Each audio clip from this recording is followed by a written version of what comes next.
그게 딱 두 가지 유형이 있는 거죠. 본인이 꼰대라는 걸 모르는 꼰대하고 본인이 꼰대라는 걸 아는 꼰대. 나한테는 말이야. 심리학과 교수님하고 논의를 해서 저희가 얻었던 결론은 지도자로서 가져야 될 어떤 덕목이 귀가 얇아야 된다는 생각을 해봤습니다. 그런데 한 10년 정도 하니까 힘들더라고요. 그게 제일 슬프고 제일 마주치기가 어렵더라고요. 네가 말을 너무 많이 했으니 너도 침묵을 배워라. 그리고는 프랑스에 있는 수도원을 소개해 줄 테니 들어가라는 거예요. 사람이 먼지가 떨어지듯이 생각이 이렇게 바닥으로 떨어지더라고요. 그때 소리 없는 소리를 한 소리를 들었어요. 그래, 여기까지 잘 왔다.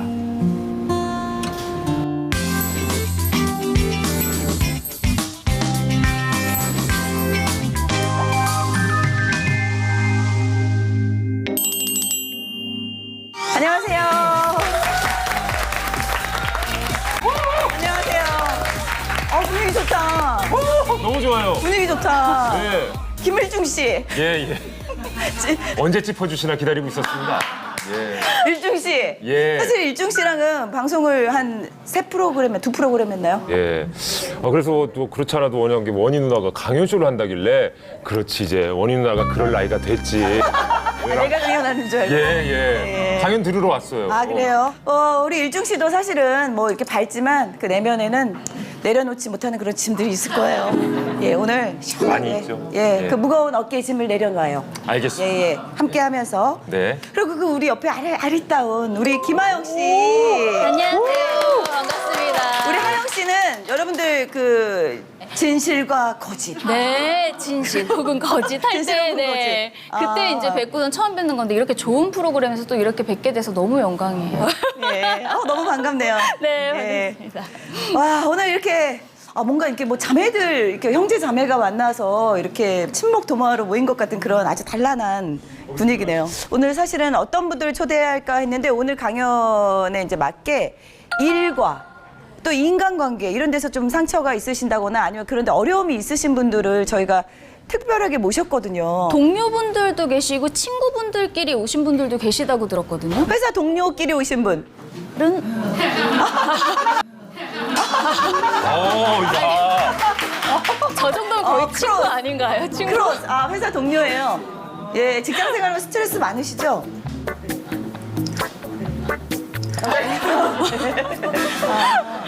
모녀지간에 또 이렇게 시간을 내서 오늘 강연을 모녀- 들어오신 분들도 계세요. 아니, 엄마가 없는데? 어디요? 엄마! 뭐냐? 어디예요? 어머니, 어느 분이 따님이세요? 어떻게 모녀지간이 오셨어요? 누가 가자고 하신 거예요? 이제 제가 결혼을 앞두고 있어서 이제 엄마 같이 이제 시간 좀 보내고 싶어서 네네. 같이 이제 나가보자 이렇게. 어머니는 지금 마음이 상당히 조금, 왜냐면 딸을 이제 줘야 되는 그런 느낌이잖아요. 아니, 어떤 딸인지에 따라서 시원한지 섭섭한지 다를 수 있거든요. 아유, 아니, 아유, 일중아. 아이고. 일중아. 예. 죄송해요. 그래, 직접 한번 들어보죠, 어머니.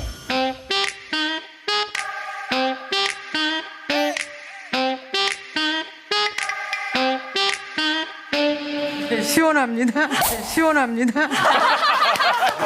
엄마! 네.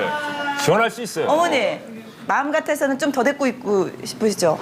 안 보내고 싶은데 보내야죠. 그래.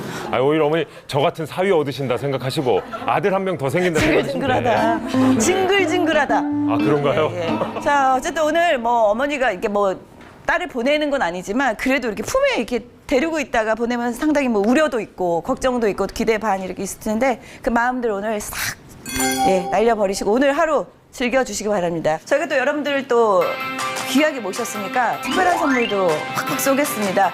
미니 밥통, 뭐 공기청정기도 있고 에어프라이기 여러분들께 팍팍 쏘겠습니다. 오늘 신나게 즐겨주시기 바랍니다.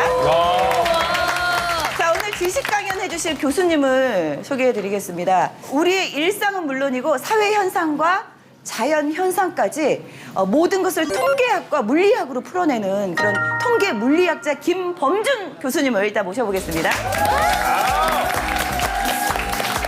오세요. 네, 반갑습니다.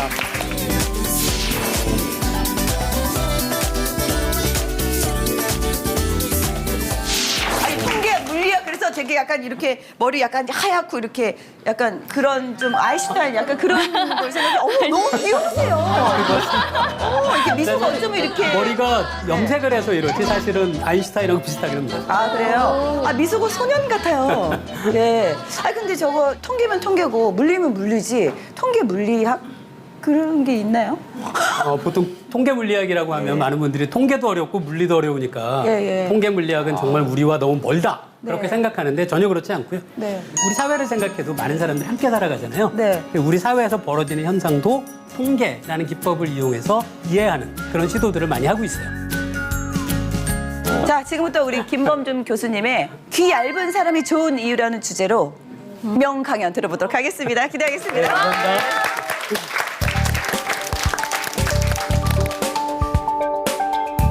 제 아내하고 집에서 저녁을 같이 먹다가 약간의 말다툼이 벌어졌어요.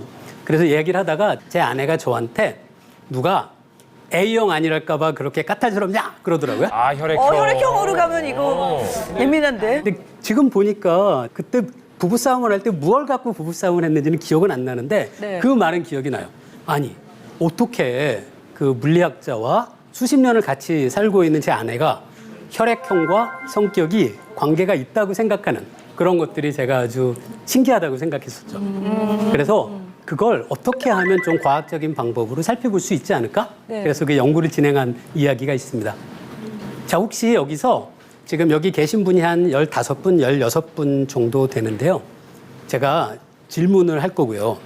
그 질문에 저 맞아요 라고 손을 드시는 분들이 한 분 혹은 두 분, 근데 그 이상은 아닐 겁니다. 네. 제가 예측을 한 겁니다.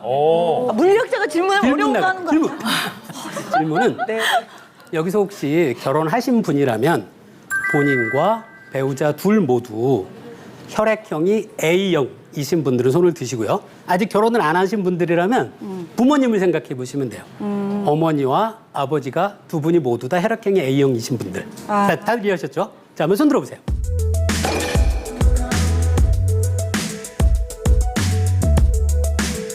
다들 이해하셨죠? 자, 한번 손 들어보세요. 한 분 드셨네요. 예. 제가 아까 뭐라 그랬죠? 한 분, 분, 두 분. 혹은 두 분 거의 맞춘 거잖아요. 그 어떻게 제가 그걸 맞출 수 있었을까요? 미리 들어오기 전에 물어보셨겠죠. 아니요. MC 저 오늘 김영희 선생 처음 봬요. 저는 개인적인 거 공유 안 해요. 그래요? 예, 예. 근데 이걸 여러분들 누구나 해볼 수 있는 거예요. 뭐냐면 어떻게 하셨지? 우리나라에서 혈액형이 A형이신 사람은 비율이 약 3분의 1이에요. 30% 정도예요. 네. 그러면 한 사람이 혈액형이 A형일 확률이 3분의 1이고요. 네. 그런 사람이 둘이 만날 확률이잖아요. 그래서 3분의 1 곱하기 3분의 1. 예. 그래서 9분의 1입니다. 그러니까 여러분이 지금 15분 정도 있잖아요. 그러면 15을 9로 나눈 숫자가 제가 여러분 중에 특별한 건 없네요. 둘 다 A형일 경우에서 경우에서. 아, 예, 그래서 이런 방식으로 그 생각할 수 있는 것이 이제 통계 물리학자들이 좋아하는 통계라는 방법이에요. 이게 혈액형이 성격을 결정한다라고 믿는 나라가 사실 우리나라와 일본밖에 없고요. 그리고 이게 사실 근거 없는 가짜 과학입니다. 유사 과학이란 말보다는 저는 더 강하게 가짜 과학이라고 부르는데요. 이게 사실 독일의 어떤 학자가 2차 대전 이전에 논문을 쓰는데 그 사람이 말도 안 되는 주장을 해요. 유럽에서 독일 민족이 A형의 비율이 높다는 거예요. 그 사람이 이걸 A형 비율이 어떤 집단에서 많으면 그 집단이 다른 집단보다 우수하다라는 우생학적 주장을 합니다.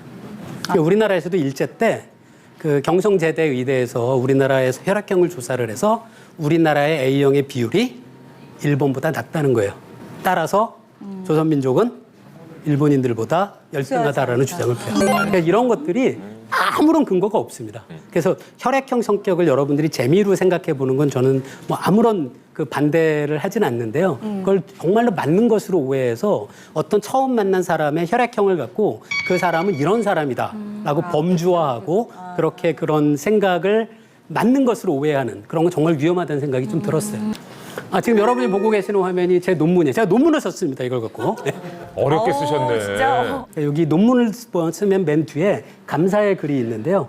이 BJK가 범준킴 저고요. 예. 여기 뒤에 나오는 문장이 이 일에 가장 처음에 동기를 부여해준 손윤희에게 감사한다. 이게 제 아내입니다.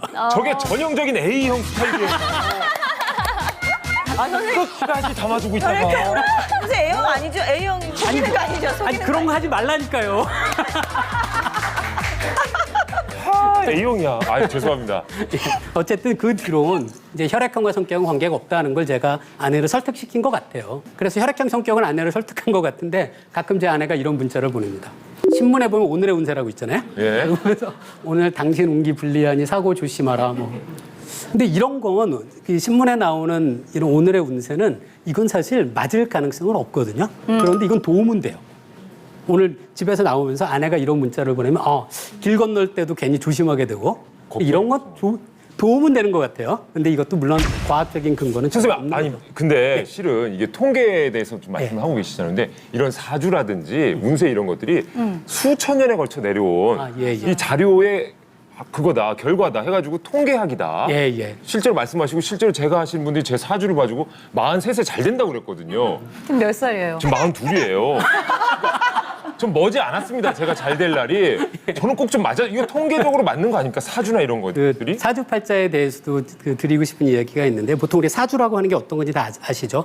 태어났을 때 연, 월, 일, 시 해서 4개라서 사주라고 부르고요.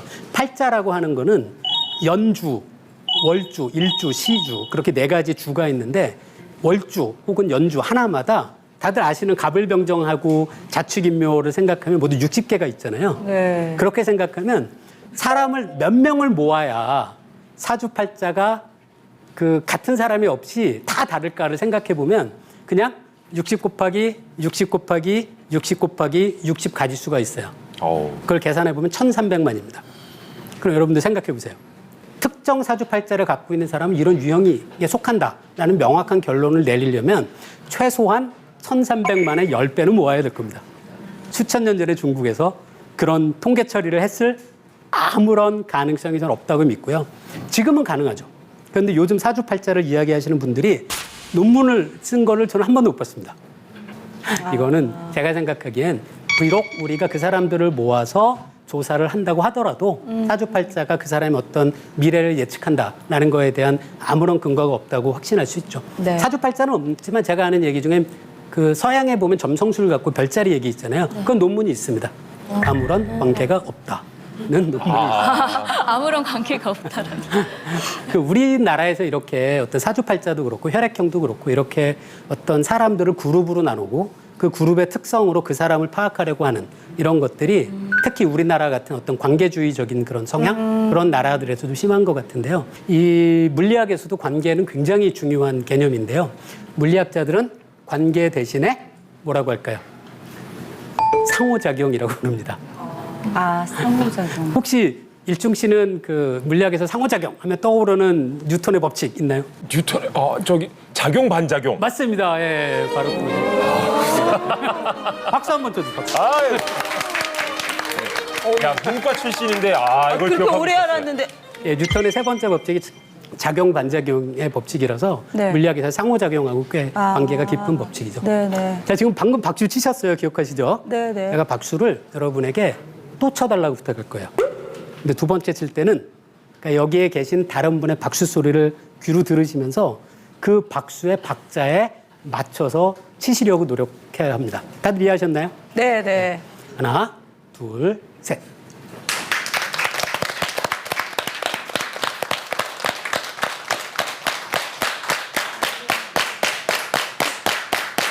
네, 감사합니다. 떨린다. 별로 안 어렵죠. 네. 처음에 제가 그 박수 쳐주세요. 일중세에게 박수 쳐주세요 했을 때는 박수 안 맞았잖아요. 야, 아유. 네네. 두 번째로 왜 맞았어요? 들으니까. 제가 맞춰달라고 부탁했으니까 맞춘 거지. 네. 아, 예. 그렇게 생각하면 간단한데 나중에 여러분이 합의한 박자 있잖아요. 그 박자는 누가 만든 거예요?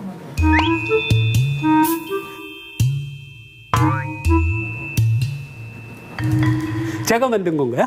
제가 1초에 몇 번 치라고 부탁드린 건 없잖아요. 저는 단지 박수를 맞춰달라고만 부탁했을 뿐이에요. 여러분이 나중에 합의한 박자는 여러분이 서로 관계를 맺고 서로 소통하고 서로 상호작용을 해서 전체가 만들어낸 어떤 거시적인 패턴이라고 생각할 수 있죠. 사실 이런 것도 물리학자들이 재미있게 생각하는 그런 현상이에요. 근데 사실 제가 이걸 갖고도 얼마 전에 논문을 썼습니다. 아, 너무. 여러분도 지금 혹시 눈치채셨는지 모르겠지만 박수가 일단 맞잖아요. 그럼 시간이 지나면 박자가 조금씩 빨라집니다.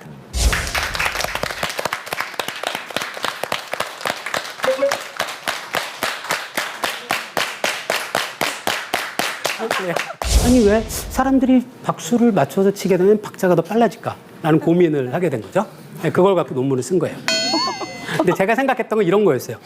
여기 보시면 여기 마우스 패드가 있고 이 손이 제 손입니다. 예. 클릭하고 이렇게 누르면은 제가 사용하고 있는 노트북에서 삑삑 소리가 나요. 삑삑삑삑 누르면서 다른 친구들이 삑삑삑삑 소리에 맞추도록 하는 거죠. 그럼 맞은 다음엔 처음에 비해서 박자가 빨라질까? 빨라지지 않을까를 실제 자동 프로그램을 이용해서 조사를 한 건데요. 그거를 모아서 분석해 봤더니 처음보다 더 빠른 박자로 간다라는 것을 실제 실험을 통해서 확인했고 이걸 수학적인 모형을 통해서 증명해서 이 논문은 한 몇 달 전에 출판한 논문입니다. 제가 이런 식으로 이런 그 사람들 사이의 관계, 상호작용 그런 거에 관심이 꽤 많은데요.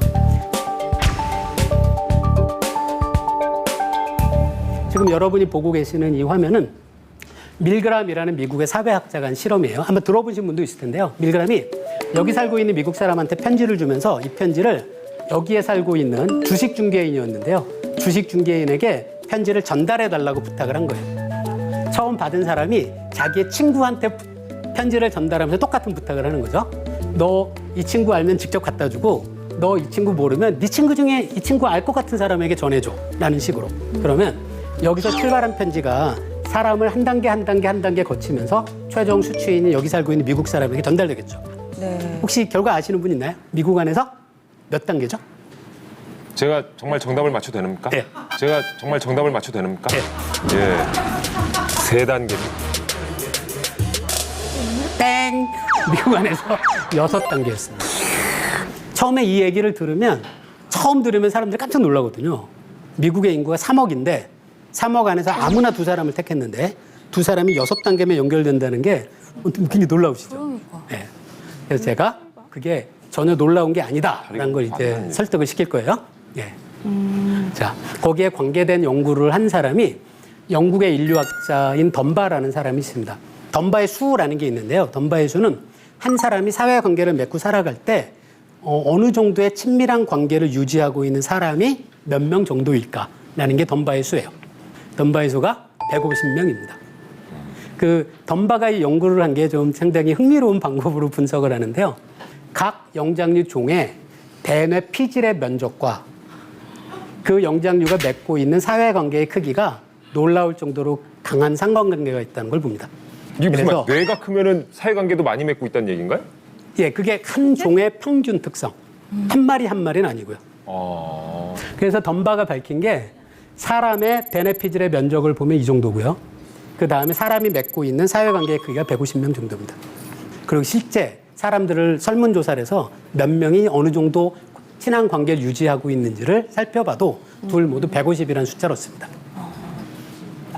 왜 덤바의 숫자를 제가 설명드렸는지를 밀그람의 실험으로 다시 돌아가서 말씀드릴게요.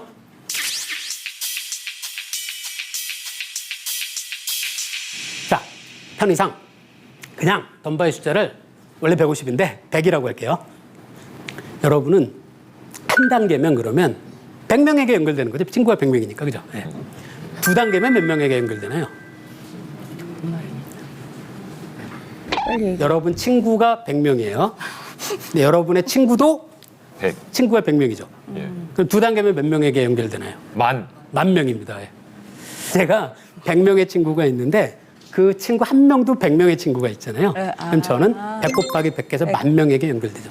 세 단계면 100만 명. 그죠? 그렇죠. 네 단계면 1억. 다섯 단계면 100억이죠. 예, 그렇게 생각해 봐도 사실 미국의 3억 인구가 6단계면 연결된다는 게 하나도 신기한 게 아닌 거라는 거예요. 그러네. 각자가 모든 사람이 딱 100명의 친구만 있어도 우리 모두가 5단계면 100억 명에게 연결됩니다.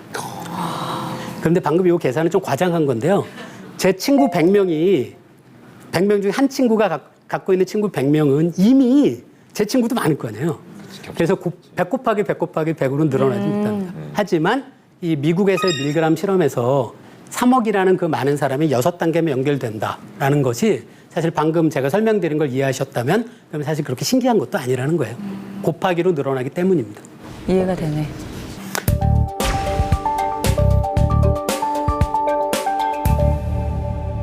그래서 그 다음에 말씀드릴 내용은 이건 그 조직이 103명으로 구성되어 있었는데요. 각자에게 물어본 거예요. 당신이 같이 일하고 싶은 사람 5명을 적어주세요. 또 함께 일하기 싫은 5명도 적어주세요. 라고 부탁한 겁니다. 그러면 내가 같이 일하고 싶은 사람에게는 파란색 화살표를 뻗고요. 내가 너하고는 일하기 싫어 라는 사람에겐 붉은색 화살표를 뻗습니다. 그렇게 다 모아서 네트워크 그림을 그려본 건데요. 근데 이게 그래서 이 화살표마다 색깔이 있는 거예요. 여기 화살표 보이시죠? 이 화살표는 이분은 요분과 일하기 싫다는 뜻입니다. 빨간색이니까요. 자, 그렇게 해서 다 네트워크를 만들어서 그림을 그려본 건데요. 여기서 여러분이 보시면 누구나 눈에 딱 띄는 5명이 있습니다. 여기 5명 보이시죠? 이 5명은 가만히 보시면 이분들 머리 뒤에는 이렇게 붉은색 후광이 있습니다. 이 후광이 무슨 뜻일까요? 당신하고 일하기 싫어요 라고 빨간색 화살표를 뻗은 건데 이분은 여러 군데에서 붉은색 화살표를 받은 거예요.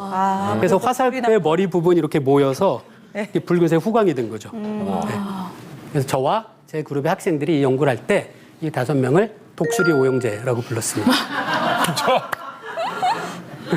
이 독수리 오형제를 보면 상당히 좀 재밌는 얘기를 많이 할 수 있더라고요. 그 중에 하나가 제가 이 그래프는 어떻게 그린 거냐면 103명이라고 했잖아요. 그 사람들을 친구가 많은 사람, 즉 파란색 화살표를 많이 받은 사람일수록 위에다가 늘어놓고요. 붉은색 화살표를 많이 받은 사람을 아래쪽에 놓는 방향으로 사람들을 일렬로 쭉 늘어세운 다음에 맨 위에 있는 분을 이 사람을 볼까요? 이 사람은 40명의 친구가 같은 조직에 있는 사람 중에 40명이 당신과 일하고 싶어요 라고 지목을 한 거예요. 아주 인기가 제일 많은 사람이에요. 맨 밑에 보면 80명이 싫어하는 사람이 있습니다. 독수리 오형제의 맏형. 그럼 여기 5명이 이제 독수리 오형제인 거죠. 네. 여러분 살다 보면 이런 얘기 듣지 않아요? 친구가 많으면 적도 많다. 그런 얘기 들어보시죠? 네. 그 생각을 하시면서 이 그래프를 다시 보세요. 친구가 많은 사람은 이쪽이잖아요. 이쪽에 아무것도 없네요. 저기 친구가 많은 사람은 적이 없고요. 적이 많은 사람은 친구가 없습니다. 어쨌든 이걸 보면 재밌더라고요. 친구가 많은 사람은 적이 없고 적이 많은 사람은 친구가 없습니다. 네. 그다음에 이 그림을 나중에 보면서 재밌는 생각을 많이 하게 됐는데요. 아까 그 독수리 오형제 있잖아요. 그분들은 자기들끼리도 안 좋아해요. 야, 그나마 독수리 용제는 자기네들끼리는 똘똘 뭉치잖아요. 원래는 그런데 여기는 예. 아니야. 그럼 어떻게 알 수 있나요? 여기 보면 단 하나의 파란색 막대가 없습니다. 이 사람들이 단 하나의 파란색 지목을 받았다면 여기 뭐가 있어야 되잖아요. 그러니까 이분들은 굉장히 많은 사람들이 당신과 일하기 싫어요 라는 지목을 했을 뿐더러 자기들끼리도 안 친한 거죠. 근데 어떻길래 공공의 적 어떻길래 이런 분 만나본 적 있어요? 저는 예전에 직장 생활할 때 그런 상사는 한 분은 계셨어요. 그러니까 SBS요? 그냥, 직장 생활이죠. 공채 출신이니까. 그냥 전 직장이라고 할게요. 네. 근데 직장에 이제 후배들한테 업무를 맡길 수는 있어요. 근데 명령조로 시키니까 이게 좀 남자 후배들이 약간의 반감이 좀 많았었거든요. 이거 뭐뭐 해. 너는 이거 해. 명령. 이렇게 하니까 조금 반감이 생기더라고. 네. 근데 그분이 독수리 오영재는 아니었어요. 내가 뭔 소리 하는 거야. 아우. 지금 직장 동료 두 분이 같이 오셨잖아요. 아, 예, 예. 혹시 저런 부분에 공감대가 좀 있습니까? 직장 내 독수리 오영재 계십니까? 아까보다 좀 떨어져 앉은 거. 그러니까요. 그러니까 좀 너무 옛날 그 사고 방식으로, 그러니까 본인의 하던 식으로 강요하거나. 네, 그런 거 강요하시고 뭔가 같이 해야 되는 그런 일들이 있을 때 협조 잘 안 되고. 네. 꼰대. 꼰대. 라떼 좋아하시고. 예. 나이 많으신 분들 중에 이제 그런 분들은 꼰대라고 하기는 하고요. 맞아요. 어린 또 친구들 중에서 그런 친구들은 이제 좀 역꼰대라고 역꼰대일 수도 있고. 역꼰대? 네네 이거는 사실 실제 제가 겪었던 일이긴 한데 네. 신입사원들이 들어오잖아요. 그러면 이제 어르신들께서는 신입사원들을 이렇게 케어하고 약간 조금 이렇게 보듬어 주겠다는 그런 마음가짐 때문에 네. 그 회식을 가게 되면 그 신입사원들 가고 싶은 대로 가자라고 이제 그들에게 먼저 우선권을 주세요. 근데 되려 그런 거에 배려를 좀 느끼고 좀 같이 갈 수 있는 대로 좀 그 정해야 되는데 그냥 본인들 가고 싶은데 정말 본인들 가고 싶은데 있죠. 예. 그러니까 저 젊은 분들 우리 젊은 친구들 먹고 싶은 거 먹으러 가요. 그랬더니 그럼 우리 타코 먹으러 가요. 예를 들면 이런 거죠. 신나게 막. 그랬더니 타코가 뭐야. 어르신들도 불편할 수 있어요. 네 맞습니다. 네. 같이 일하는 동료 중에도 그 최악의 동료가 있으실 것 같아요. 어떤 동료가 또 최악의 동료라고 할 수 있어요? 최악의 동료라고 생각하는 친구들은 뭔가 이렇게 본인들이 먼저 하려고 하지 않고 그러니까 웬만하면 다 이렇게 좀 미루고 네. 근데 나중에 결과는 또 본인 걸로 이렇게 포장하려고 너무 싫어. 공을 자기에게 돌리는. 네네 은근슬쩍 막 다 이런 것 좀 부탁하듯이 막 이렇게 해달라고 하면서 기껏 해줬더니 나중에 그거는 이 직원이 도와줬다라는 얘기 한마디도 안 하고 자기가 다 한 것처럼 뭐 이렇게 한다거나 네, 그런 친구들 너무 최악이죠. 진짜 최악이네요. 예. 근데 제 질문이 그런 분들은 그런 분들끼리는 친한가요? 그렇죠. 그치. 네, 그래서 이걸 보면 저도 약간 고개가 끄덕여지는 부분이 좀 있는 것 같아요. 예, 그 다음에 지금 보고 계시는 이 테이블은 그 설문조사를 2번 했거든요. 그래서 2003년, 2006년인데요. 그 3년의 기간 동안 사람들 사이의 관계가 어떻게 변했는지를 그 숫자를 세본 거예요. 여기 350이라고 하는 의미는 2003년에 왼쪽으로 가면 친구 관계예요. 그리고 2006년에 여전히 친구 관계로 남아있는 그 쌍의 숫자예요. 그 친구 관계는 350쌍이 계속 남아있는 거고요. 적의 관계는 흥미롭게도 적이었다가 여전히 적으로 남아있는 사람의 숫자가 친구가 친구로 남아있는 숫자보다 적습니다. 그러니까 친구 관계가 적의 관계보다 조금 더 안정적이다라는 얘기는 할 수 있고요. 이 테이블에서 아마 여러분도 마찬가지일 텐데 가장 흥미롭게 볼 수 있는 두 숫자가 요 4하고 0입니다. 요 4는 2003년에 친구였다가 3년 뒤에 적으로 바뀐 사람의 숫자예요. 친구는 드물지만 적이 될 수 있습니다. 이 가장 좀 무서운 숫자가 요거죠. 적이었다가 친구로 바뀐 사람은 없습니다. 그러니까 여러분 이제 사회생활 하실 때 그렇게 되는구나. 사회생활 하실 때 친구라고 안심하시면 안 돼요. 예, 친구는 적이 될 수 있고요. 적은 만들지 마세요. 적은 친구로 되는 게 어렵습니다. 예, 그다음에 제가 또 했던 것이 이 조직에 있는 사람들이 행복하도록 부서로 나눠서 배치할 수 있을까라는 문제를 풀어본 건데요. 그 마지막에 해결된 그 이 펌트 프로그램이 도출한 결과를 보면 여기 독수리 오영재가 여기 있죠. 네. 이분들이 흥미롭게도 한 팀에 있습니다. 그런데 이분들이 한 팀에 있는 이유가 있습니다. 이분들의 기억하시죠? 이분들은 단 하나의 파란색 화살표도 받지 못합니다. 이분이 이 중에 독수리 오영재 중에 한 분이 다른 부서에 들어가게 되면 이 부서에 있는 사람들의 만족도가 급격히 떨어지는 거죠.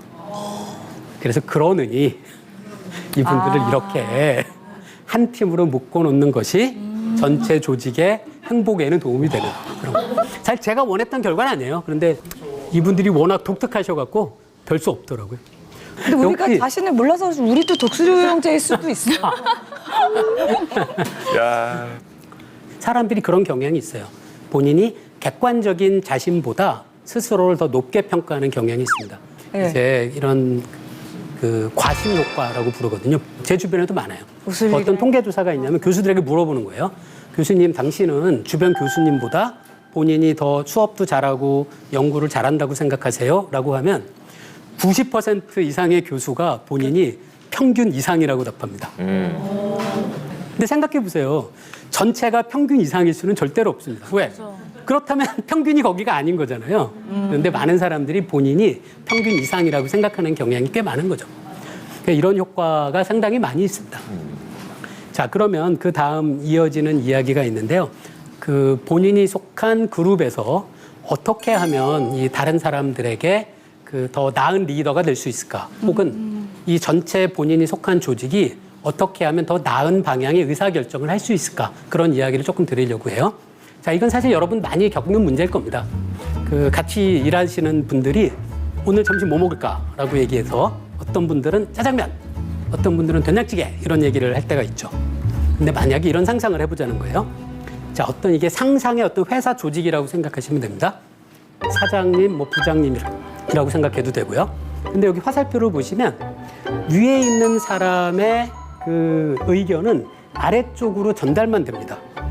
그런데 아래쪽 사람들의 의견은 위쪽 방향으로 전달되지 않죠. 네. 근데 만약에 이런 상상의 조직에서 상황이 이렇다고 생각해 보세요. 맨 위에 있는 사람은 짜장면 먹고 싶고 아래에 있는 사람은 모두 다 된장찌개를 먹고 싶습니다. 그런데 결국 어디로 갈까요? 이 회사 사람들은 짜장면이요. 짜장면으로 갑니다. 왜? 이분은 다른 모든 사람이 된장찌개를 좋아한다는 사실조차도 모릅니다. 그래서 제가 했던 연구가 이런 상황에서 어떻게 하면 지도자의 짜장면 고집을 극복할 수 있을까? 이것도 논문 썼습니다. 논문에는 짜장면 얘기는 없습니다. 예. 근데 제가 생각했던 게 어떤 거냐면 맨 위에 있는 지도자는 여전히 짜장면을 외쳐요. 난 짜장면이야, 짜장면이야. 그런데 이 사람을 뺀 다른 사람들이 서로 의견을 활발하게 의사소통을 하는 거예요. 그러면 비록 지도자는 짜장면을 고집하지만 여기에 있는 많은 사람들이 된장찌개로 합의해서 결국 된장찌개 집으로 갈 수는 없을까라는 고민을 해봤던 거죠. 그래서 이런 걸 그 제가 있는 분야에선 집단지성이라고 부릅니다. 그 집단지성이 뭐냐면 많은 사람들이 서로 그 의사소통을 통해서 토론회 과정을 거쳐서 어떤 최종적인 그 의견으로 더 올바른 의견에 도달할 수 있을 때 그걸 집단지성이라고 부르는데요. 지금 제가 했던 연구에선 어떻게 한 거냐면 여기서 보시면 처음에는 이렇게 한쪽 방향에 뭐라고 하죠? 이거 계층 구조 혹은 까라면가 구조. 예. 이 까라면가 구조에 더해서 그 위에 사람들이 서로 이렇게 활발하게 의사소통을 계층을 넘나드는 의사소통을 할 수 있게 하는 겁니다. 그럼 이 과정을 거쳐서 얻어진 그래프인데요. 여기서 제가 소통의 채널을 추가할 확률을 P라고 했는데요.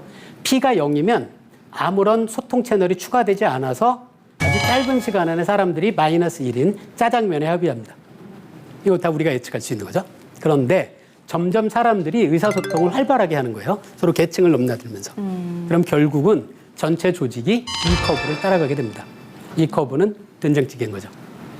그런데 제가 이걸 연구를 해보고 흥미롭다고 생각한 게 완전한 계층 구조여서 모든 사람들이 짜장면에 합의하는 건 굉장히 빨리 합의해요. 시간이 아주 짧은데요.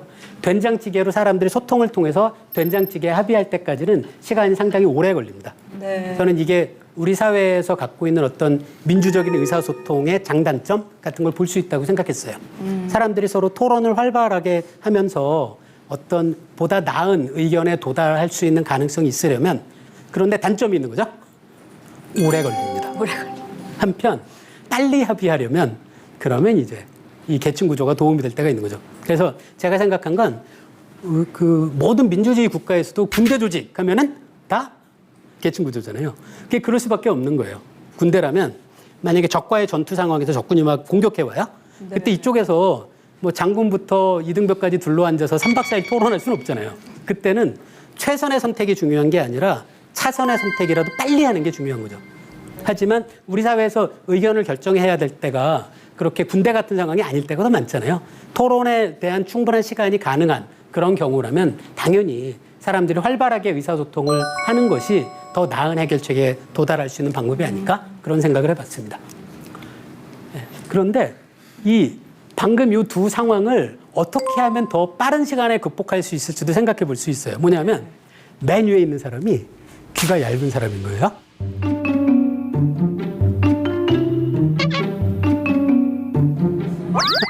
그래서 이 사람이 다수의 의견을 받아들여서 짜장면 고집을 버리고 된장찌개를 받아들인다면 그러면 이 조직은 된장찌개의 의견이 최상층의 의견이니까 더 빨리 확산될 수 있는 거죠. 네, 그런 면에서 저는 지도자로서 가져야 되는 어떤 덕목이 저는 귀가 얇아야 된다는 생각을 해봤습니다. 귀가 얇다는 게 마음을 막 바꾼다는 그런 의미는 아니고요. 다른 사람의 다수의 의견에 귀를 기울이고 그러면서 다른 사람들이 얼마든지 본인에게 이야기할 수 있는 통로를 열어두는 것. 그 의견을 받아들여서 내가 고집했던 의견이 이거 혹시 잘못된 것이 아닐까라고 마음을 열어놓을 수 있는 사람.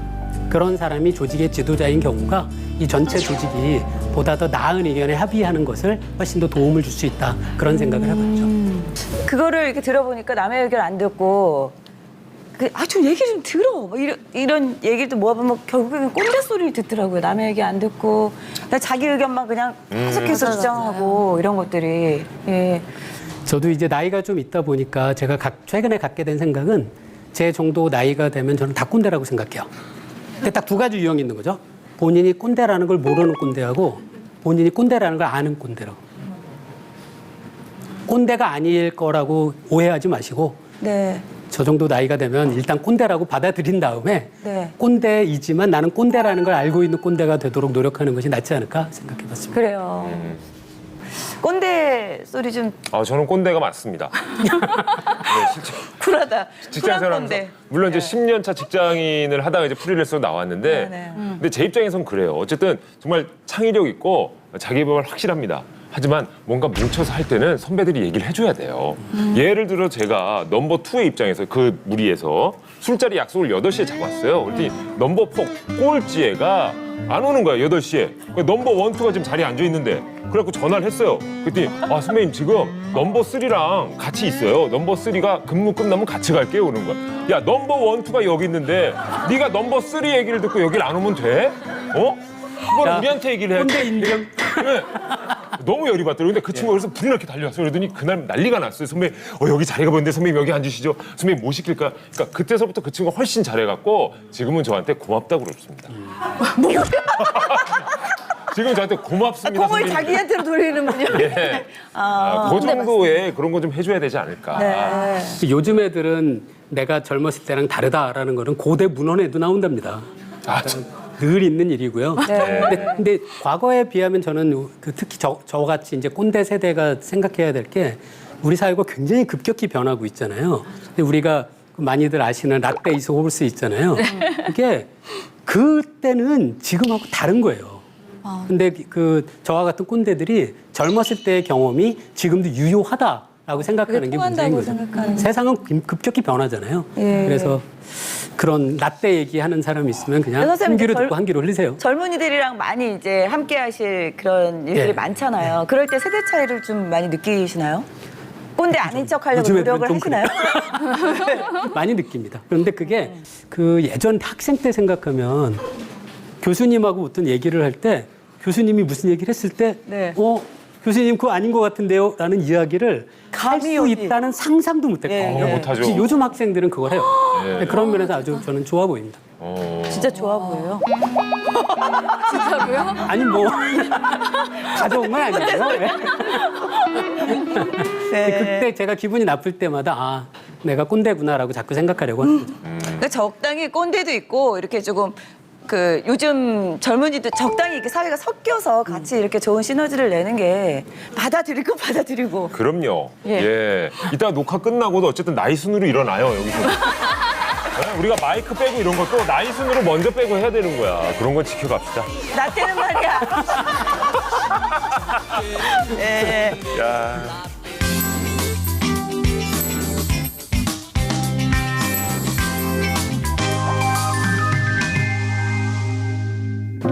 근데 나 처음에 이렇게 시작하지 않았는데 마음이 없어졌네. 소통 강사가 정신과에 왔다는 얘기를 들으면 또 창피할까 봐. 그래서 이렇게 갔는데 한 소리를 들었어요. 그리고 제 우울증이 제 권태가 거기서 나왔어요. 그 한마디에. 대한민국 대표 소통 전문가 김창옥 강사님 모셔보겠습니다. 와우! 야!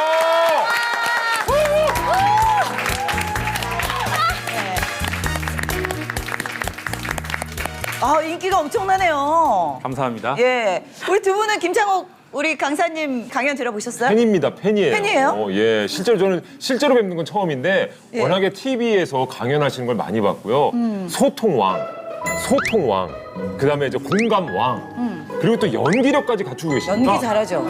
그냥 빠져들어서 보게 돼요. 네. 예, 우실 때 저도 같이 울고, 웃을 때 저도 같이 웃고, 예. 예, 속이 뭔가 뻥 뚫리는. 강연을 하실 때만큼은 사람의 혼을 쏙 빼놓으시는 것 같아요, 진짜. 하실 때만. 네. 하실 때만.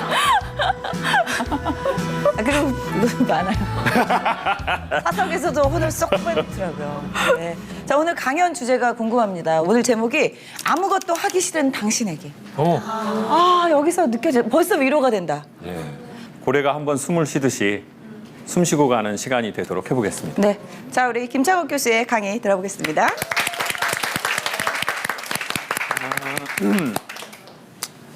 제가 어느 날 어떤 수업을 받았는데 그 수업이 되게 오래도록 기억에 남더라고요. 그게 뭐냐면 인생은 3단계가 계속 반복된다는 거예요. 1단계는 열정기. 1단계가 뭐라고요? 열정기. 열정기. 그러니까 모든 일은 보통 열정이 있어야 시작되거든요. 연애도 마찬가지죠. 그래서 남자들이 이성과 연애를 할 때 아주 열정의 호르몬이 나오는데 그때는 졸립지도 않고 별로 배가 고프지도 않고 오래 운전을 해줘도 피곤하지도 않아요. 맞아. 제가요, 실은 여기서 이런 말씀 드리는데 지금 제 아내랑 그러니까 제가 춘천에 처음 이제 방송국에 입사를 했었거든요. 그리고 와이프는 이제 서울에서 다녔고 그 경춘국도를 바래다 줬어요. 야, 그 밤마다 퇴근하면 제가 가서 데이트하고 오는 길에 또 밤에 돌아오고 그런 열정이 있어. 그 열정 제가 다닌 길이 고스란히 김일중 로가 있어요. 경춘국도에. 예, 그 정도로 열정적이에요. 한 얼마 정도 하셨어요? 그렇게 연애를 한 2년? 2년. 그렇게를 제가 김일중 씨 다시 봤네요. 그게 바로 이제 열정기죠. 사람은 열정이 있어야 뭐가 시작되거든요. 그럼 남자가 이제 여자한테 열정이 떨어지잖아요. 제일 먼저 뭐가 변하는 줄 아세요? 뭐가 변할까요? 눈빛. 눈빛. 또요. 다른 분들, 여성분들 얘기해봐요. 남자가 열정이 떨어지면 뭐가 제일 먼저 변해요? 남자 안 만나봤어요? 전화 횟수? 전화하는 횟수. 또요. 스킨십. 스킨십이 줄어든다. 스킨십이 줄어든다. 스킨십이 줄어든다. 맞다. 그렇죠. 전에는 어떻게 해서든 스킨십 하려고 하다가 이제 열정이 떨어지면 되게 자기를 경건하게 깨끗하게. 경건하게. 네?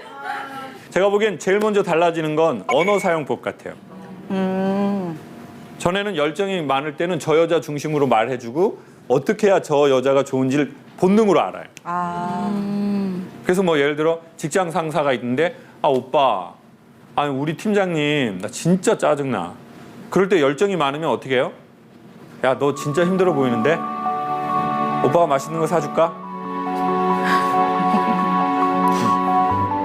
근데 열정이 떨어져 봐요. 오빠 나 팀장님 때문에 너무 힘들어. 세상 다 힘들어. 세상 다 힘들어. 그리고 팀장님은 너 때문에 힘들어. 아이씨.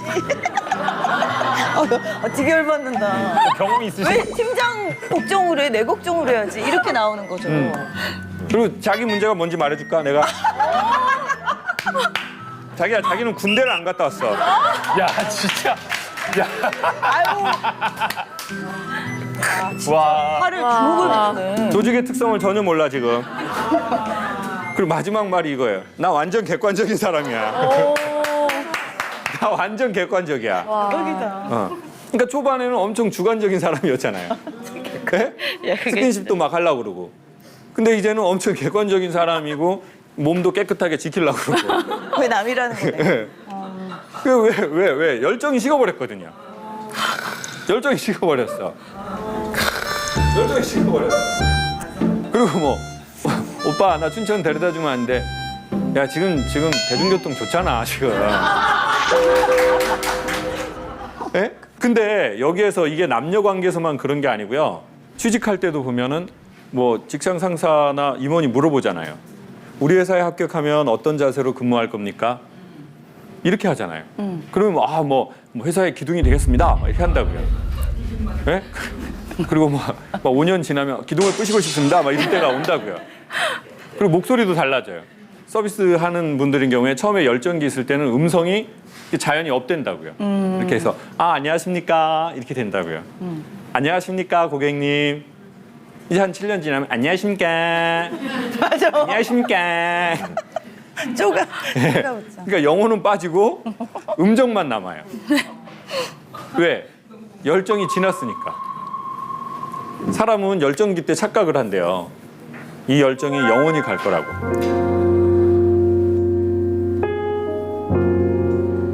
근데 우리가 이미 온갖 종류의 관계를 경험해 봤지만 열정이 영원했습니까? 떨어졌습니까? 떨어졌죠. 그리고는 뭐가 찾아가와요? 권태. 권태라는 말이 뜻이 뭐냐면요. 전에 의미가 있었는데 지금은 의미가 없다.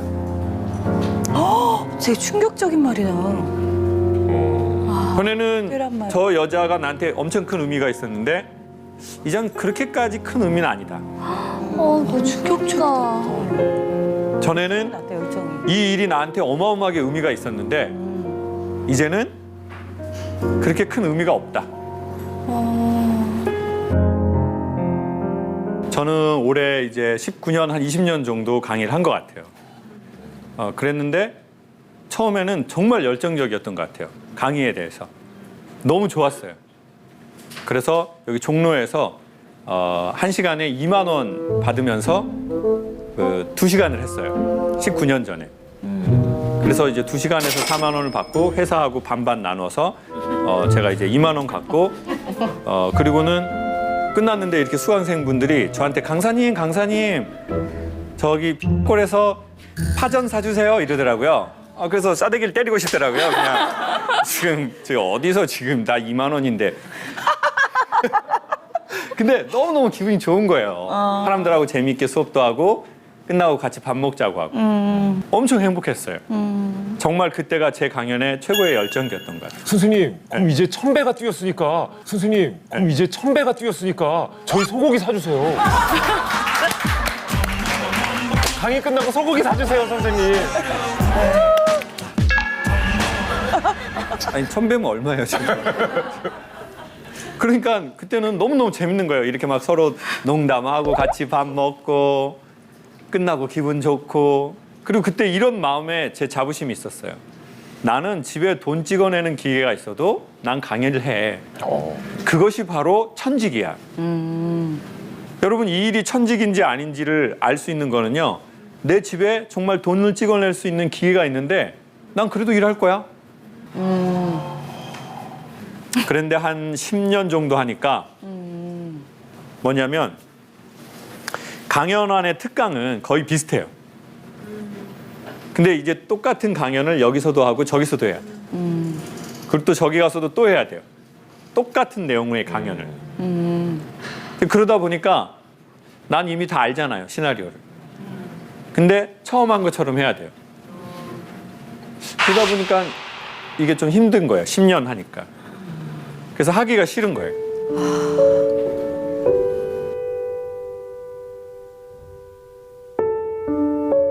그리스 로마 신화에 신이 인간에게 내리는 형벌 중에 하나가 뭐가 있냐면요. 똑같은 일을 반복하게 하는 거래요. 변화가 없는 거. 그냥 똑같은 거.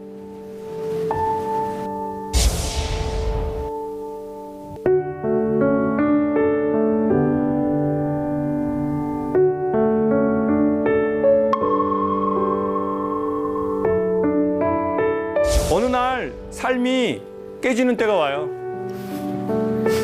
어느 날 내 경제가 깨지는 때가 와요.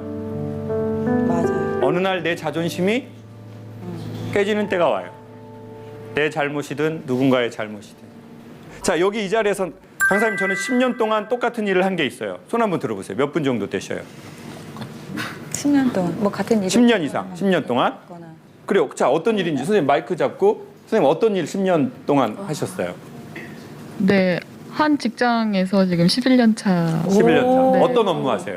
저는 직원들 교육하고 있습니다. 직원들 교육하는. 권태기는 한 번도 없었어요. 계속 좀 열정적이세요. 어떠세요 아직까지는? 뭐 그 369년 차에 오잖아요. 그래서 네. 세 번 지나간 것 같습니다. 3번 지나갔어요. 우리 선생님 어떤 일 업무 하셨어요? 저는 중학교 때부터 작년까지 운동선수 했었거든요. 운동? 운동선수. 운동이? 어떤 종목? 저는 스노보드 선수 했어요. 몇 년을 하신 거예요? 한 16년 정도 했어요. 권태기가 있나요? 근데 운동선수들은? 권태기는 아니었던 것 같아요. 그냥 체력적으로나 좀 정신적으로 힘들었었던 때는 있는데 아. 그게 의미가 없진 않았어요, 저한테. 아 그래요. 되게 럭키한 경우네요. 네. 그렇죠? 천직이었던 것 같아요, 그게. 생각해보니까. 근데 저는 일종 씨가 좀 궁금해요. 왜냐면 프리랜서를 하겠다 할 때 많은 분들이 좀 우려도 조금 있었어. 그럼 몇 년 하시고 프리랜서 하신 네. 거예요? 저도 딱 10년 10년. 네, 근무를 예. 하고 사표를 던지고 프리를 했는데 프리를 이제 5년 차 하고 있는데요. 근데 이제 직장인으로서 어쨌든 일이 없어도 매일 출퇴근을 하던 사람이 갑자기 오늘 쉬고 내일 쉬고 오라. 하면서 내일 모레도 스케줄이 없네? 이 불안감이 네. 야 내가 만 60세 정년을 포기하고 지금 열심히 해보겠다고 나왔는데 일이 없다. 근데 제 주변 친구들이 간혹 그런 말을 해요. 야 일중이 너 프리 선언하더니 진짜 프리해졌니? 요새 통 방송에서 못 봐. 제가 지금 하고 있는 것들이 이게 접근성이 좀 어떻게 보면 좀 쉽지 않은 뭐 프로그램, 케이블 같은 것들을 해요. 저는 열심히 일을 하죠. 근데 그러니까 그런 말을 들으면 갑자기 훅훅 지쳐요. 내가 이렇게 매일 가서 열심히 일하는 거 이게 과연 내가 누구를 위해서 내가 이렇게 하고 있는 거지? 남들은 못 알아주는데 약간 이런 거 할 때 많이 지쳐요. 그게 약간 이런 생각 때문에 그런 것 같아요. 자기의 귀함을, 자기의 존재를 어디에서 확인하려고 하냐면 자기의 일로 확인하려는 게 많대요. 맞습니다. 그래서 우리는 내가 저 사람한테 되게 예의 있게 말하면서 첫 인사를 거는 게 뭐냐면 이렇게 하는 거예요. 아, 선생님 안녕하세요. 아, 요즘 많이 바쁘시죠? 아 맞아요. 이 말이 당신 되게 괜찮은 사람인데 라는 뜻이에요. 아, 선생님 바쁘시죠? 이렇게 이 사람이 인정해주는. 인정해주는. 근데 선생님 요즘에 일 없죠? 이게 시간 되죠? 이러면 뭐야? 사람을 이렇게 무시해? 나도 엄청 바쁜데. 그때 하영 씨가 서프라이즈란 프로그램을 17년을 했대요. 또 권태로움을 그런 건 전혀 없으셨어요? 느낀 적이- 17년 동안? 솔직히 서프라이즈 하지 않죠 이제? 우리는. 아우 진짜 솔직히 17년 동안 서프라이즈를 하면서 저희 PD님들이 거의 20분 정도가 바뀔 정도로 제가 그 한 프로그램을 지키고 있었는데 네. 한 번도 때려치고 싶지 않은 적이 없었다고 하면 거짓말이죠. 왜냐하면은 정말 그 프로그램 자체가 이미지가 워낙에 굳혀지는 프로그램이기 때문에 다른 프로그램에 캐스팅되기도 너무 어렵거든요. 솔직히. 저 사람은 서프라이즈 배우야. 네, 이렇게. 딱 이제 드라마 단역으로 나가도 어머 저 서프라이즈 촬영 온 거 아니야? 이러면은 다른 드라마에서도 싫어한단 싫어요. 말이에요. 시선이 뺏기기 때문에 너무 싫어하더라고요. 아. 그래가지고 예전엔 한동안 이미지 변신도 해보고 싶어가지고 제가 코 수술도 하고 막 했었어요. 아, 네. 공사 들어간 거예요? 네, 한 번 했습니다. 네, 한 번 하고 막 해가지고 했는데 이게 한 번쯤 슬럼프가 오더라고요. 그게 몇 년 차셨어요? 한 3년 차쯤에 이제 슬럼프가 와가지고 3년 차에. 방송하면서도 어떤 감독님들은 야, 너 비호감이야. 야, 나이도 많은 게. 이런 소리까지 들으면서 아, 배우가 연기 나이로 하는 게 아니래. 그런데도 이제 근데 그날따라 또 이제 대사를 막 틀리기 시작하는데 스태프들은 밖에서 추워서 이제 떨고 있지. 이제 그때부터 자책이 시작이 되는 거예요. 아, 나 진짜 여기서 뭐 하고 있는 거지? 겨우 이것도 못 외워가지고 막 이러면서 아, 난 안 되겠다 해가지고 잠깐 쉬면서 연기 학원까지 다니고 할 정도로 또 꿋꿋하게 이제 지키면서 연기를 해왔거든요. 근데 요 근래 한 드라마 촬영을 하면서 현타가 온 거예요. 이제 좀 아실만한 이제 선생님들이랑 이제 드라마 촬영을 했어요. 이제 여주인공급으로 해가지고 같이 촬영을 했는데 뒤에서 제 험담을 하셨더라고요. 어린 배우들한테. 김하영이 재연 배우여가지고 우리 편성이 제대로 안 나왔다 이런 식으로 말씀을 하셨더라고요. 선배님께서. 예. 솔직히 저는 제가 그 프로그램을 하면서 제가 재연을 한다는 게 여태까지 창피하다고 생각해 본 적이 한 번도 없었거든요. 저는 그냥 17년 동안 제 일을 열심히 하면서 그냥 열심히 하고 있다라는 거 하나만으로도 잘하고 있다. 혼자서 그래 열심히 하고 있다라고 하면서 그렇게 살아왔는데 아, 뒤에서 그것도 정말 연세 많으신 선생님들께서 그렇게 말씀하셨다는 거 아니까 아, 이건 좀 아니다라는 생각도 들고 아, 내가 이러려고 이렇게 열심히 살았나? 약간 이런 회의도 들고 정말 그때 많이 힘 빠졌겠다. 네, 진짜 많이 속상했어요. 네. 그러니까 그렇게 내부에서든 외부에서든 그런 일이 있을 수 있잖아요. 그럼 되게 힘이 빠지거든요. 네. 그럼 강의를 되게 재밌게 하려면 제가 되게 이렇게 정석적인 목소리만 내면요 재미가 거의 없어요. 이렇게 안녕하세요 김창옥입니다. 열정이 지나서 권태, 권태가 지나서 무엇이 올까요? 권태가 지나서 무엇이 올까요? 왜 이렇게 웃기냐 근데. 이것도 웃겨. 이제는 경지에 이르렀구나. 와우. 이거 봐, 이거 봐, 이거 봐. 이거 봐, 이거 봐. 이거 봐, 이거 봐, 이거 봐. 와우. 이거 봐. 에? 아니, 그것도 웃겨? 휴게소 가잖아요. 어떤 아주머니는 오셔서 개그 박사님 맞으시죠? 개그 박사님. 소통 전문가래. 개그 박사. 소통 박사도 아니고 개그 박사로. 근데 이 박사 이후로 개그 박사님 처음 들어봤어요.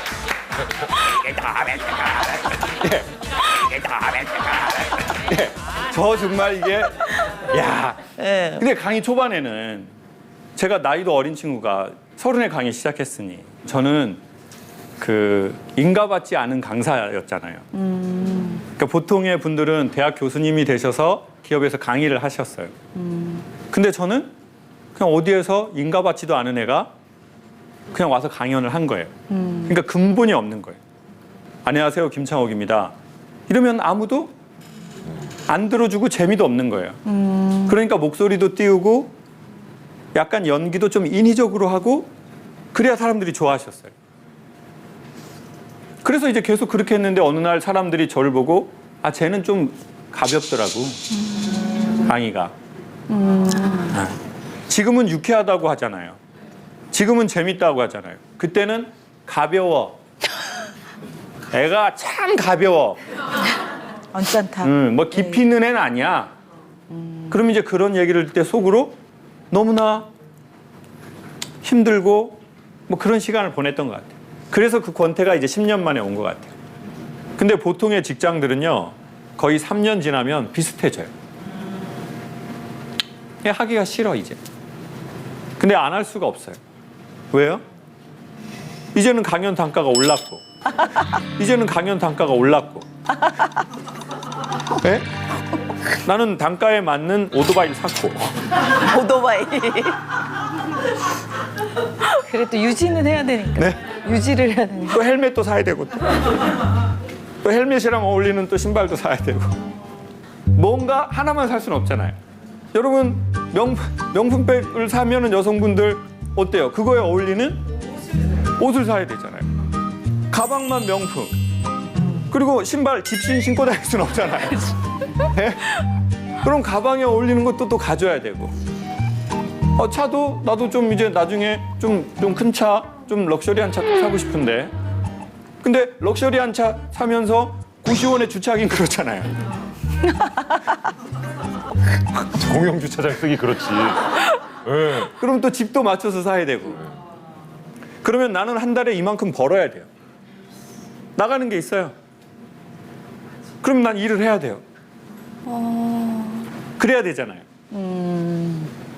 근데 나 처음에 이렇게 시작하지 않았는데 나 마음으로 시작했는데 이젠 마음이 없어졌네. 그게 제일 슬프고 제일 비참하고 제일 마주치기가 어렵더라고요. 힘들더라고요. 근데 권태가 오는 게 문제가 아니라 권태에 임하는 우리의 자세와 태도거든요. 근데 그때 그 권태기를 제일 잘 못 넘기는 사람들의 유형이 뭐냐면 저처럼 자존심이 센 사람, 자기 이미지를 되게 중요하게 생각하는 사람, 자기 이미지와 자기 자존심이 너무 세니까 흔히 말해서 뭘 못하냐면 커밍아웃을 못하는 거예요. 고백을 못하는 거예요. 아, 저는 좀 이렇게 해서 힘들어요. 못하겠는 거예요. 상담받으러 못 가겠는 거예요. 왜요? 갔는데 그분이 상담 접수하시는 분이 나 강사님 팬인데? 어머, 강사님 팬인데 강사님 우울증 접수하러 오셨어요? 이러면 이제 이렇게 연관되어서 생각이 드는 거예요. 내가 이때까지 했던 말이 모두 다 파산이네. 내가 이때까지 했던 말 가치 없고 영양가 없는 거고 말도 안 되는 소리를 했다는 것을 내가 여기서 인정하는 것 같은 거예요. 근데 나중에는 정신이 힘들어지면 잠이 잘 안 오더라고요. 그래서 정신과에 가서 약을 좀 받고 싶었죠. 그래서 갔는데 너무 가기가 좀 부끄러운 거예요. 지금 생각하면 부끄러울 일이 아닌데. 맞아요. 소통 강사가 정신과에 왔다는 얘기를 들으면 또 창피할까 봐. 그래서 이렇게 갔는데 이제 조심조심히 갔는데 남자들이 의외로 많은 거예요. 젊은 남자들이. 제 앞에 두 분이 대기하고 있었어요. 한 분은 공중에서 숫자를 세고 있었고 그리고 한 분은 손으로 계속 테이블을 이렇게 닦고 있었어요. 그리고 저는 누가 나를 알아보지 않나 계속 뒤를 살피고 있었어요. 그리고는 마침내 제 차례가 됐어요. 그래가지고 이제 선생님 계신 방 안으로 들어갔죠. 근데 그분이 제 눈 안 보고 이러더라고요. 어디가 안 좋아서 왔어요. 사무적인 말. 네. 제 눈도 안 보고 이제 그 키보드 하시면서요. 그래서 제가 왜 목소리를 저렇게 하시지? 얘 심장이 이렇게 걸레 짜는 것처럼 쪼이고 저녁에 잠이 안 온 지 며칠이 돼서 왔습니다. 그러면 또 제가 기대하는 게 있었잖아요. 환자 입장에서. 그치, 약간 위로. 그러면 좀 이렇게 좀 젊은 분이 많이 힘드신가 힘드세요? 보다. 뭐 요즘에 이렇게. 또 젊은 분들도 많이 힘들더라고요. 그리고 이렇게 치면 되잖아요. 맞아. 근데 이제 심장이 쪼인다 이렇게 말하시면서 치더라고요. 그래서 이거 몰래카메라인가? 근데 이제 또 그러는 거예요. 다른 증상은 없어요? 예? 다른 증상 없냐고요? 되게 부끄러운 거예요, 제가. 뭔가 이렇게 벗겨진 것처럼. 근데 여기에서 얘기를 하고 싶었어요. 아무에게도 할 수 없는 말을.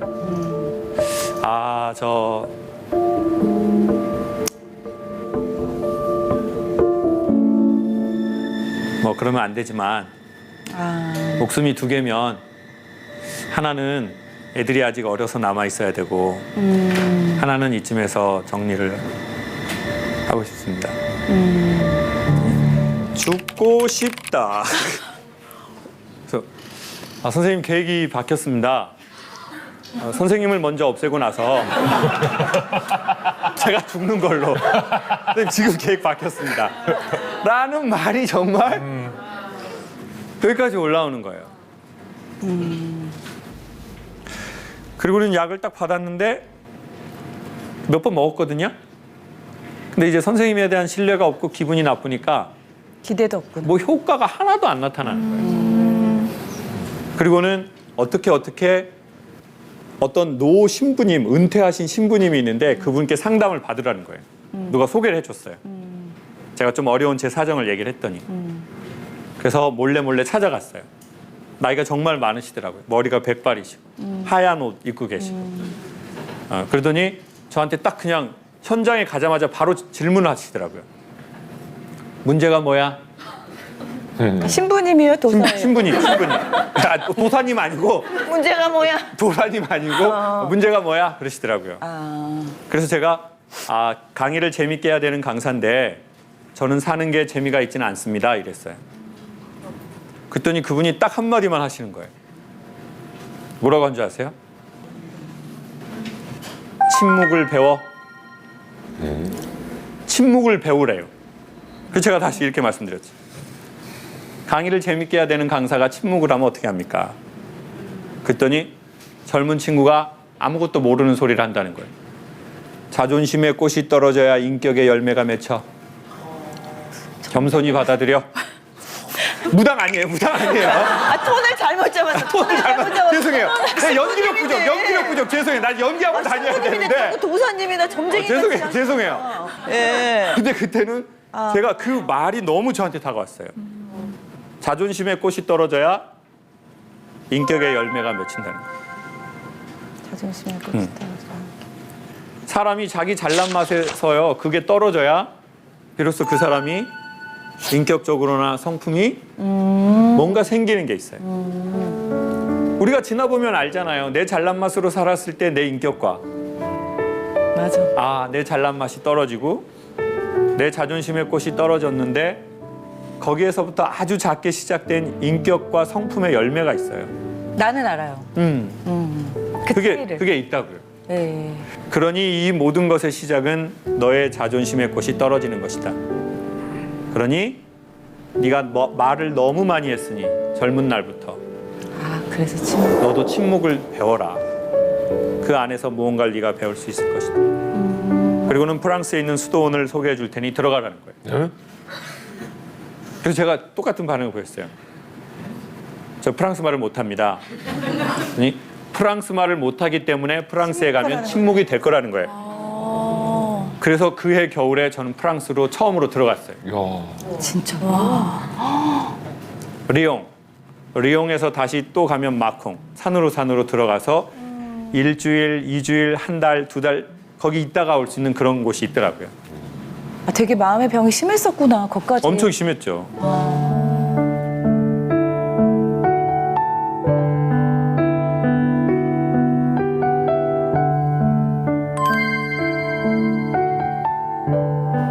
거기에서는 되게 간단한 침묵을 알려줘요. 첫 번째, 낮에는 소침묵. 아주 필요한 말만 살짝 할 수 있어요. 저녁 밥을 먹고 나서 그 다음날 아침 식사 전까지는 대침묵. 아무 말도 해서는 안 돼요. 아예. 근데 태어나서 그렇게 말을 안 해본 적이 거의 없잖아요. 강사하고 나서 주댕이래. 그 말을 얼마나 많이 했어요. 네? 했잖아요. 근데 이제 거기에서는 저는 낮에도 밤에도 대침묵이에요. 그냥 프랑스 말을 모르니까 낮에도 침묵, 밤에도 침묵, 또 낮에도 침묵.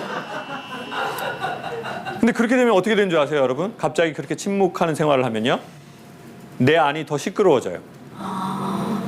생각이 많아지셔서.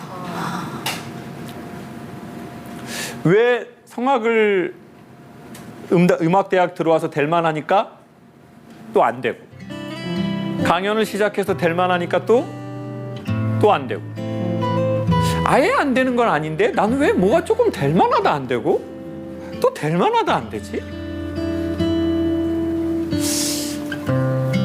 그리고는 이렇게 겨울 포도밭 앞에 이렇게 언덕백에 앉아 있었어요. 일주일이 지나고 열흘 가까이 돼가 되니까 사람이 먼지가 떨어지듯이 생각이 이렇게 바닥으로 떨어지더라고요. 그때 소리 없는 소리를, 한 소리를 들었어요. 그리고 제 우울증이, 제 권태가 거기서 나왔어요. 그 한마디에.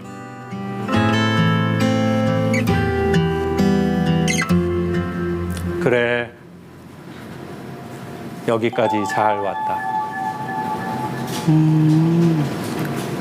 다시 한번 들렸어요. 그래, 여기까지 잘 왔다. 눈물이 막 나더라고요. 그리고 제가 살아온 시간이 정말 영화의 한 장면처럼 탁탁탁탁탁 지나가더라고요.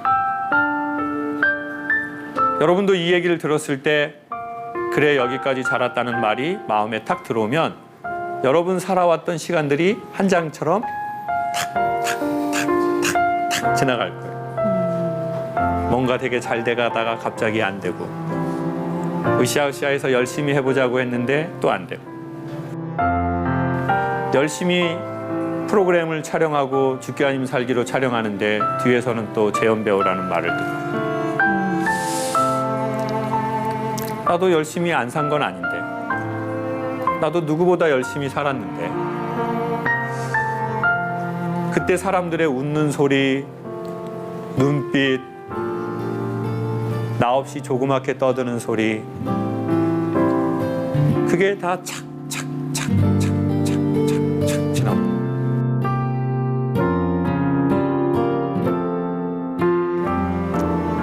아나운서가 돼서 너무 기뻐했던 그날, 프리랜서를 해야 되겠다고 고민했던 그날, 나오려고 했을 때 그 두려움과 설레임, 기대, 걱정. 그래? 여기까지 잘 왔다. 그건 성공했다는 말이 아니었어요. 맞아요. 그렇게 살아온 것을 봐준 느낌이었어요. 그게 내 자신이었는지 누구였는지 모르겠어요. 그리고는 30분 울고 나서 좋아져 버렸어요. 지금 제 양옆에 계신 분이 다 울어요. 우리 하영 씨도 지금 눈샘이 터져가지고. 그래요. 여기까지 잘 오신 거예요. 그거 1, 2년 한 프로 하는 것도 어려워요. 이게 한 프로를 17년을 정말 한다는 어렵죠. 거. 정말 그리고 또 어렵죠. 아까 그 정말 조금 모자라신 선배님께서 이렇게 쭉 가고 있는데 정말 우리를 확 넘어뜨리는 거거든요. 그래서 못 일어나는 사람도 있어요. 그렇죠. 솔직히 진짜 중간에 정말 때려치고 싶은 적은 정말 많긴 했었는데 여기까지 잘 왔어라고 저도 생각을 하거든요. 네네. 그렇기 때문에 아직 그래도 제가 버틸 수 있는 그 원동력은 그래도 많은 분들의 응원 때문에 잘 버텼다고 생각을 해요. 네. 여러분, 한 분야의 일을 10년 동안 하는 게 엄청 어려워요. 맞아요. 네. 부부가 10년 사는 거요? 기네스 북이에요, 그냥. 예? 대부분의 부부가 정서상 이혼인 사람 많아요. 정서상. 정서상 이혼. 이게 정확한 통계겠다. 네, 정서상 이혼. 네. 여러분, 사람이 권태기에 들어서면 또 착각을 한대요. 이 권태가 영원할 것 같아. 근데 이 또한 지나가리라. 그리고 사람은 마지막으로 그러면 3단계로 성숙기로 간대요. 열정지나 뭐예요? 권태. 권태. 권태지나 성숙. 여러분, 정말 비싼 고기는 불꽃에 구우면요, 겉은 타고 속은 안 익어요. 아, 그럼 뭐에 구울까요? 에어프라이. 에어프라이, 에어프라이, 에어프라이! 에어프라이! 오늘 여기 에어프라이, 에어프라이. 아, 겉은 바삭, 겉바, 속촉. 자, 에어프라이가 아니라, 자, 숯불, 숯불. 열정은 불꽃. 불꽃이 떨어지고 건강해지면 우리는 숯불이 되겠다. 뿔이 되네. 그러면 가장 좋은 재료를 구울 수 있는 그 상태가 오실 거예요. 그러니 지금 열정기에 계신 분이라면 이 열정이 영원한 것이 아니니 되게 즐겁고 고맙게 이 열정을 잘 태우면 좋겠어요. 근데 지금 권태가 오셨다면 그 권태가 왔다는 거의 첫 번째 의미는 뭐냐면요, 우리가 열정적으로 살았다예요. 그러니 이 권태를 당장 이겨내려고 하지 말고 내가 열정적으로 지난 17년을, 10년을, 20년을 일을 했고 살아왔구나. 그래, 여기까지 잘 왔다. 잘 왔다. 잘 왔다. 네가 권태롭다는 건 애썼다는 증거다. 그러니 잠시 쉬어가도 괜찮다. 주변에 저런 친구가 있다면 좋을 것 같아요. 맞아요. 그죠? 매일 전화하죠, 그럼. 남편이 저렇다면 최고지. 근데 아내가 이런 말 해요? 아니 뭐 가끔 하죠. 그 밖에서 방송에서 많은 여성분들을 웃겨주는데 왜 집에 오면 자기를 안 웃겨주냐. 그래서 제가 웃고 싶으면 너도 돈을 내라. 출연료를 줘라, MBN처럼. 그러면 나도 2시간 웃겨줄 수 있다. 네. 우리 여기 계신 청중 여러분들의 고민과 사연을 또 함께 나눠보는 시간 갖겠습니다. 저는 태어날 때부터 귀가 잘 들리지 않았습니다. 귀 속 뼈와 근육이 발달이 더뎌서 청력이 일반인의 절반 수준이었어요. 그 이후로 어릴 때는 따돌림을, 직장에서는 어려움을 겪었습니다. 저는 피부관리사로 일했는데요. 어느 날 선배가 마사지를 가르쳐준다며 제 등을 세게 눌러댔고 아프다는 제 말에 다들 이렇게 배우는 거야 라면서 멈추질 않았어요. 그날 밤 저는 등이 아파 엎드려 자면서 울었어요. 뿐만 아니라 제가 선배 말을 조금이라도 놓치면 아이고 저거 또 일하기 싫어서 또 안 들리는 척하지라는 비아냥이 돌아왔어요. 제 귀에도 너무 선명하게 들렸던 그 말은 제 마음에 큰 상처를 남겼습니다. 3년간 노력했지만 일을 배우기는커녕 손가락 인대까지 망가져 더 이상 피부관리사 일을 할 수 없게 됐습니다. 지금은 다른 일을 알아보고 있어요. 자존감이 바닥을 친 상황에서 제가 어떻게 하면 두려움을 극복하고 새 직장에서 잘 적응할 수 있을까요? 오늘 이 자리에 계신 우리 이분 사연의 주인공이 여기 계시는군요. 퇴사 후 지금 약간의 또 자기 맞아요. 시간을 갖고 계시는 중이시죠? 네네. 근데 왜 3년이나 왜 이렇게 말을 안 해보셨어요? 아니 해봤는데 근데 사실 제 귀라는 게 개선이 되지 않으면 그런 게 반응이 똑같은 거죠. 그러니까 차라리 말을 제 문제가 말자. 해결되지 않는 문제였기 때문에 분명히 입사 전에 얘기를 했음에도 불구하고 처음에는 이해를 하시는 것 같았는데 근데 이제 일을 같이 하면서 뭔가 답답하니까 그분들도 이제 그러셨던 것 같아요. 저는 이제 그분들의 밑에서 배우는 배워야 입장이었고 말하면 사이만 나빠지니까 네네네. 참고 하셨군요. 피부관리실이 또 조용하잖아요. 그러니까 작은 소리로 이제 손님들이 편안하게끔 작은 소리로 이렇게 부르고 해야 되는데 그러지를 못했던 거죠. 그러니까 지금도 이제 평상시에 말하거나 이제 사람들 만나서 이제 하는 거는 괜찮은데 직장에만 들어가면 이게 주눅이 자꾸 들더라고요. 생각만 해도. 저희 아버지가 청각장애 있으시거든요. 그래서 아버지는 3급이세요. 네, 그래서 우리가 당연히 그렇잖아요. 안 들리면 말을 크게 하게 돼 있거든요. 내가 어느 정도 말하는지 모르기 때문에 소리가 커지는 거예요. 네, 맞아요. 그래서 아버지가 어렸을 적부터 그 말을 좀 크게 하셨던 것 같아요.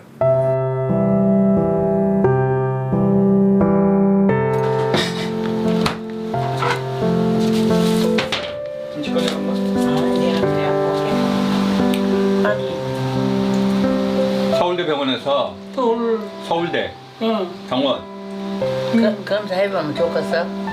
검사하면 좋겠냐고. 제가 말 조심하면 말하면 근데 소리 안 나게 말하면 난 말 못하는 거야. 좋겠냐고 하면 좋겠다고. 아니 자꾸 해주면 좋지. 방송이 이렇게 많지 않은데 그래?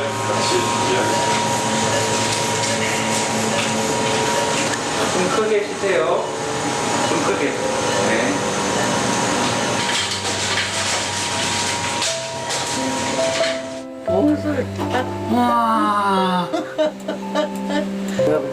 와 소리가 들리고 뭐 딸대로 소리가 들려 소리가 와 세상 천지 처음 방한 소리야. 야꼭와 고구마 그래서 얼마 전에 아버지하고 그 능이 버섯 백숙집 갔는데 뭐 애들이 옆에서 막 시끄럽게 하니까 저희 아버지 청각장애 있으신데 아버지가 갑자기 수술을 하시고 났잖아요. 근데 저한테 이러는 거예요. 얼마 전에 아버지하고 그 능이 버섯 백숙집 갔는데 뭐 애들이 옆에서 막 시끄럽게 하니까 저희 아버지 청각장애 있으신데 아버지가 갑자기 수술을 하시고 났잖아요. 근데 저한테 이러는 거예요. 시끄러! 저희 아버지 청각장애가 있으신데 인공아우를 하고 소리를 이제 들리세요. 70년 만에.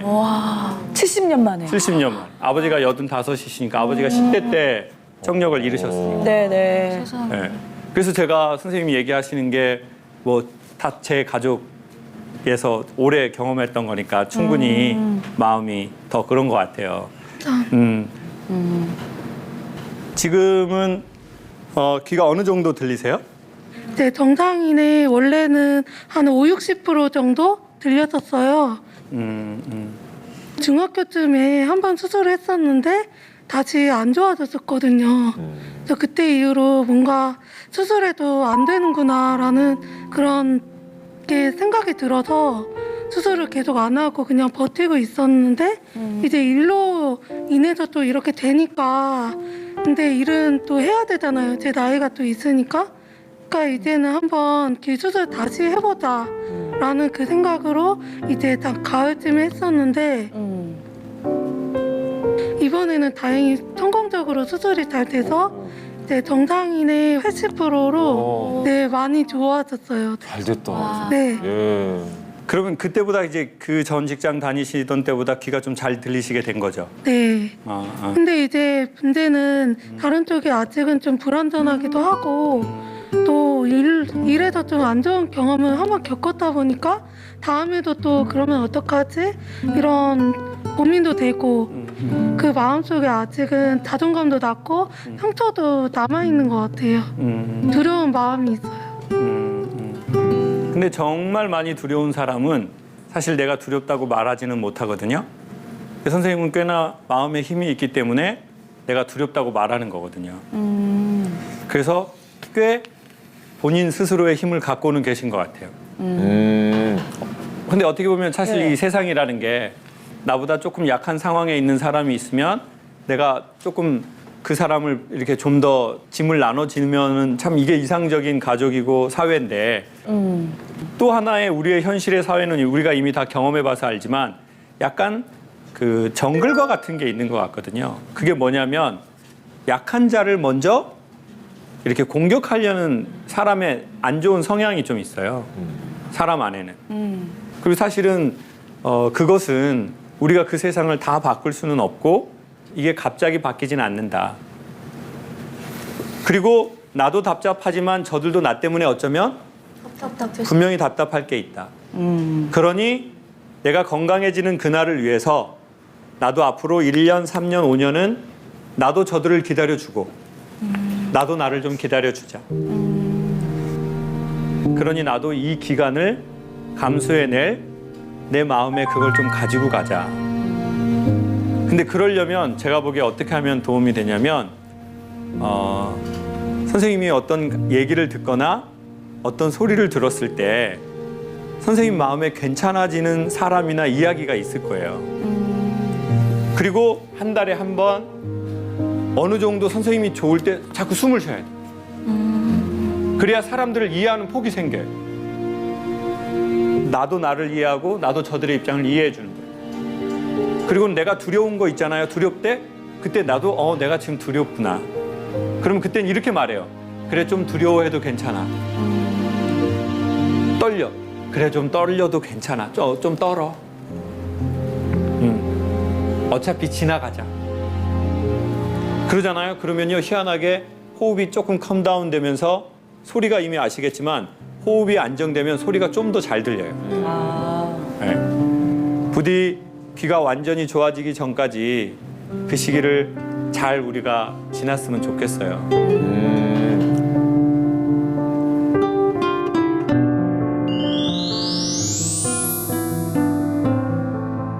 마지막으로 제가 요거 하나 소개하겠습니다. 사람의 스트레스 물질은 근막에 붙어 있다라는 학자들의 의견이 있어요. 근막, 근육을 둘러싸는 하얀 막. 근데 이게 언제 녹냐면 온도가 1도 올라가면 녹더래요. 그래서 운동을 해도 온도가 올라가서 녹고 사우나에 가도 녹고 그리고 또 하나는 허그를 해줘도 그게 녹기도 하더래요. 그래서 저는 부부 세미나를 하잖아요. 항상 마지막은 서로 안아달라고 해요. 그러면 남편들이 우리가 부부인데 이게 좀 적절하지 않은 것 같다. 어떻게 생각하냐 김 선생? 우리가 부부인데 서로를 이렇게 하는 자체가 적절하냐? 그래서 선생님 그럼 어떻게 하시길 원하냐고 제가 여쭤봤더니 경례는 가능하다. 그때 코로나 때도 아니었어요. 그때 코로나 때도 아니었어. 네? 그때 대면해도 되는 때였는데 그때도 비대면 부부끼리. 자, 우리의 몸에 힘들었던 기억은 녹지 않는 한 남아 있습니다. 그래서 이렇게 하면 정서적으로 자기를 힘들었던 기억을 안아주는 거랑 상당히 유사해요. 이렇게 한번 해보실래요? 권태기가 왔을 수도 있고 다시 성숙기로 갔다가 또 열정기로 갔다가 지금 또 권태기가 와 있을 수도 있고 그리고는 이제 이렇게 하는 거죠. 이렇게. 괜찮니? 괜찮아. 자, 한 번만 해볼게요. 시작. 괜찮니? 괜찮아. 괜찮니? 괜찮아. 괜찮니? 괜찮아. 이거 언젠가 사람들 없을 때 차에서 운전하시는 분 어색하다 나한테 이렇게 네, 하니까. 혼자 한번 해보세요. 그때 눈물 나면 몸에 쌓인 스트레스 물질이 빠지는 거예요. 그리고 나를 알아줄 수 있는 제일 좋은 사람은 나니까요. 감사합니다.